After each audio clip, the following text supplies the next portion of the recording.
C'est beau. du Japon, avec du coup ce titre qui sort tout juste chez Kana, d'un artiste qu'on aime bien, Tanja.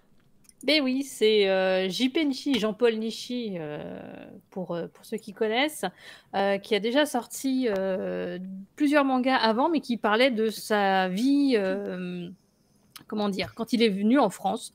Mm. Il y a quelques années, il y a À nous deux Paris et Paris le retour chez Piquier. Mm. Donc ça, c'est sorti il y a quelques années déjà. Et donc ça parlait de lui qui venait en France. Donc on avait sa vision de japonais qui arrive et qui débarque à Paris et qui a un choc Sa culturel. Quoi, femme. parce que, C'est déjà très pas sympa encore, pas d'ailleurs. au départ, il n'y a J'aimais pas sa bien. femme, c'est après. Ah, c'est vrai, c'est vrai. Parce qu'il n'a pas vraiment vécu en France. Il n'a pas vécu en France avec sa femme. Et après, tu as À nos amours qui est chez Kana avec sa femme. Et là, c'est sur son premier fils, en fait. Donc là, il va des fois revenir en France avec la famille. Elle a nouveau choc culturel. Donc à chaque fois, moi, c'est des mangas que j'aime beaucoup parce que c'est assez drôle. C'est frais, c'est drôle, c'est facile à lire. Et je sais pas, mais c'est même si le style graphiquement c'est très simple, c'est des petits dessins assez et comme on n'a pas l'habitude, moi ça me fait peut-être même plus penser de la BD française il était parti pour ça à la base d'ailleurs en France, lui il pensait qu'il pouvait être assistant d'un Il a tout raté. non, il pensait que ça fonctionnait comme au Japon, c'est-à-dire qu'il pouvait être assistant mangaka pour apprendre le métier et tout ça. Et donc il est venu en France en disant bah ouais, je vais être assistant et tout d'un dessinateur. Ça marche pas du tout comme ça. Les dessinateurs sont un petit peu seuls en France. Alors, au mieux, ils prennent c'est un scénariste, un coloriste, des choses comme ça, mais t'as pas un assistant qui gratte le papier pour toi. Généralement, t'as pas les moyens de se faire ce genre de choses en France. Donc il est reparti un petit peu, il a fait autre chose, quoi. Et donc cette fois-ci, c'est un nouveau, donc c'est Ivre de Japon, il est trop bien. Toujours chez Kana. Et cette fois-ci, il va se pencher sur sa femme. Donc on va avoir Karen. Elle s'appelle Karen dans le manga, et en vrai c'est Karine Poupée qu'on connaît, qui est journaliste indépendante. Qui a un compte Twitter vraiment très bien fourni. Qui a un compte Twitter très intéressant. Moi, je la suis parce qu'elle a vraiment toujours un œil très aiguisé sur l'actu japonaise. Et donc, là, il va parler de sa femme, de son coup de foudre pour le Japon, qui a commencé en 1996, la première fois où elle part au Japon, un peu sur un coup de tête. Enfin, pas vraiment sur un coup de tête, mais disons, c'est un peu l'idée qui lui vient. On lui dit, tiens, en fait, t'as des congés, il faut que tu partes en vacances. Mais elle dit, ah, où est-ce que je veux aller? Je sais pas, un pays où il y a des grands immeubles, tiens. On lui dit, ah, New York. Oh non, New York, on bof. Et je sais plus pourquoi, on lui dit, ah, et le Japon? Ah, ouais, le Japon, pourquoi pas? Why not? Donc elle part là-bas. Alors, elle prend quand même des cours de japonais, elle est quand même assez balèze, parce qu'elle prend quand même des cours de japonais avant de partir. Et elle part 5 semaines là-bas, et là, c'est le coup de foudre.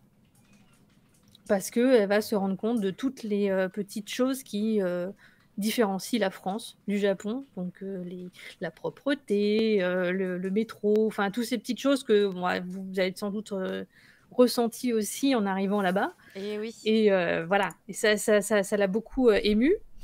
Et ce qui est assez rigolo aussi, c'est que dans le manga, en fait, il y a des petites parties où tu as la conversation qui revient avec son mari, qui est tout fier, qui est là, ah ouais, t'as aimé le Japon comme ça, c'était cool et tout.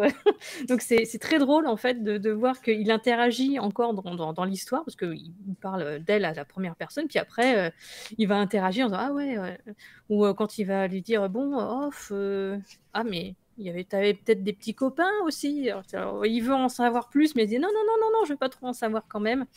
Donc c'est vraiment c'est très drôle, c'est du J.P. Nishi de pur jus, quoi. Moi ça m'a beaucoup plu.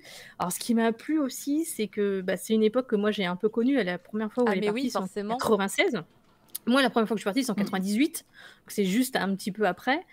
Et je retrouve le Japon que je connaissais de l'époque, on va dire. Le Japon où quand tu partais, t'avais pas de guide, t'avais pas internet, t'avais pas Google Maps, et tu te démerdais. C'est ça. Hein, tu te perdais, oui, t'avais pas de téléphone, parce qu'elle était un peu spécialisée elle s'est un peu spécialisée dans le high-tech. Ouais. Dans le high-tech, surtout téléphonie. Alors attends, je voulais ressortir. Mais non, tu l'as? Voilà, l'e-mode. l'e-mode Ah, J'ai eu qui ça existe. aussi, ouais. Oui. hmm. Moi, je suis allée exprès chez Bouygues Télécom pour avoir mon e-mode Pareil. On est des vendus. qui n'a jamais fonctionné en vrai. Il n'y a pas grand-chose qui fonctionnait en fait. Ça marchait pas vraiment. Ouais. Non, c'était un gros bide. Et en plus, quand tu J'avais pouvais les pas cartes aller, téléphoniques. ouais, tu pouvais pas. Oui, tu pouvais pas aller au Japon en plus avec ton téléphone français. Ça ne marchait Ah pas. non, Donc l'e-mode ne marchait qu'en France, mais comme en j'avais France les c'était pas développé, ça ne servait à rien. C'était génial. Donc elle parle de tous ces petites choses en fait qui vont lui permettre de rester parce qu'au départ elle y va pour des vacances. Elle y va 5 semaines, après elle y retourne pour le travail, tout ça. Et petit à petit elle va vouloir s'installer. Et ce qui est assez amusant, c'est que elle garde quand même un esprit critique sur le Japon. Non, si t'entends un chat, c'est le mien. Ouais, merci, c'est gentil. J'ai eu un doute. Vu que C'est le mien parce que tu vois, il est minuit, alors on vient me chercher pour ça aller sera dormir. pas chez moi, en tout cas. Ça, moi, j'ai pas de problème d'insomnie, j'ai des chats qui viennent me chercher. Donc, du coup, qu'est-ce que je disais moi Du coup, ça m'a perdu le fil aussi avec ce chat là. Désolée.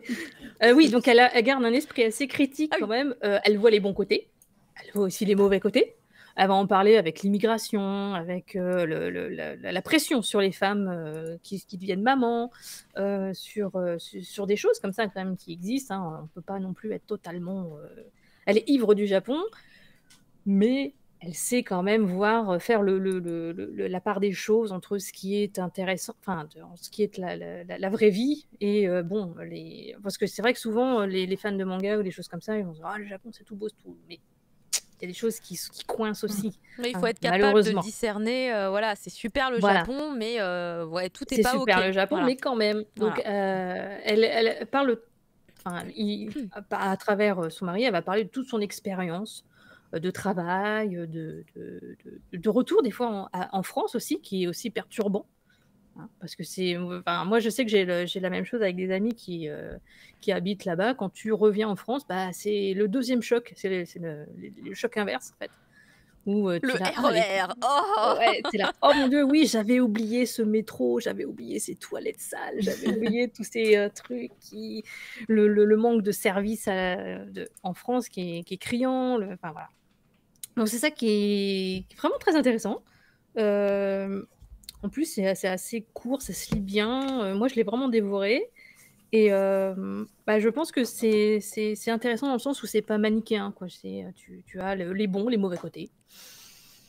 Après, voilà. C'est pas le Japon, elle aime beaucoup, mais il faut quand même garder des côtés pas toujours très, très chouettes. Et moi, ce qui me fait beaucoup rire, c'est son mari, parce que tu as les enfants aussi avec ça. Et lui, il garde son côté japonais. Il est très, très drôle. Moi, j'aime beaucoup. Il y a vraiment des passages qui m'ont fait vraiment beaucoup rigoler. Je sais pas si vous l'avez lu, mais moi, j'ai vraiment kiffé. Je l'ai pas encore lu, mais JP Nishi, c'est juste ça, c'est un argument de vente pour mais moi. En plus, tu vois. lui, il est adorable Juste comme gars. Si un jour vous avez l'occasion de le voir en dédicace en France, le jour où il reviendra, ça, quand il te fait une dédicace, écoute, il te les fait pas à moitié. Oh, Ah, elle est cool. Tu vois, alors ça m'a pris des plombs. Je sais plus combien a duré la dédicace. Ça a duré, je sais plus. C'était à Komiku à l'époque. Ça a duré 4 heures, je crois, d'attente. Parce qu'en fait, il faisait un dessin pour tout le monde. Oh. Et en plus, il te refaisait un petit dessin de toi-même. C'est trop cool. Donc il est vraiment adorable. C'est vraiment un mangaka adorable. Et si jamais il revient en France, faut pas hésiter parce qu'il est vraiment très, très, très gentil. Voilà. Et puis sinon, l'édition est pas mal faite en plus. Elle est vraiment bien. Elle est agréable à lire. Non, franchement, il faut... Penchez-vous sur JP Nishi si vous ne connaissez pas. Moi, moi, ça va. Je recommande. Direct. Mais j'aime beaucoup ce qu'il fait. Ouais, et le regard, en fait, la manière dont il présente le regard est vraiment trop bien. Et là, c'est vrai qu'en plus, avec celui-là, où c'est sa femme qui découvre beaucoup le Japon et tout, enfin, tu te dis, putain, mais ça va être moi. Ça va être moi, ces trucs. Ça va être un reflet. C'est vrai qu'il y a des choses, je me retrouve en fait dans ce qu'elle dit. Il y a un écho.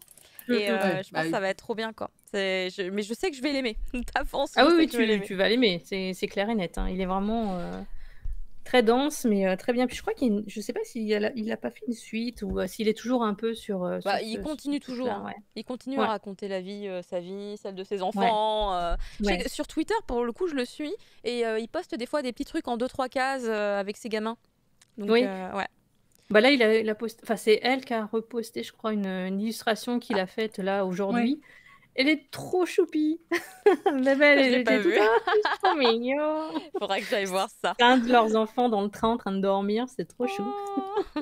Oh. Parce qu'en fait, il a des dessins très simplistes, mais qui sont vraiment sympas quand même. Tu vois, Ouais. tu ressens quand même, c'est Il y a pas les juste. intentions, ouais, qui passent Oui, on bien. ressent bien en fait. Moi, j'aime beaucoup en fait ce qu'il fait. Ouais. Bref, c'est un manga qui va Oui, je recommande. voilà, vous faire voyager au Japon. Si vous avez déjà voyagé, c'est un petit voyage gratuit avec la nostalgie, les échos des premières fois, des premières découvertes. Et le Japon, c'est vrai qu'on a envie d'y retourner. Écoutez, moi, je vous embarque carrément dans une autre galaxie. Ou peut-être pas tout à fait. Peut-être pas tout à fait, en fait. Attendez, je m'avance un petit peu. Je vous demande 2 secondes, du coup, je vais récupérer mes bouquins qui sont...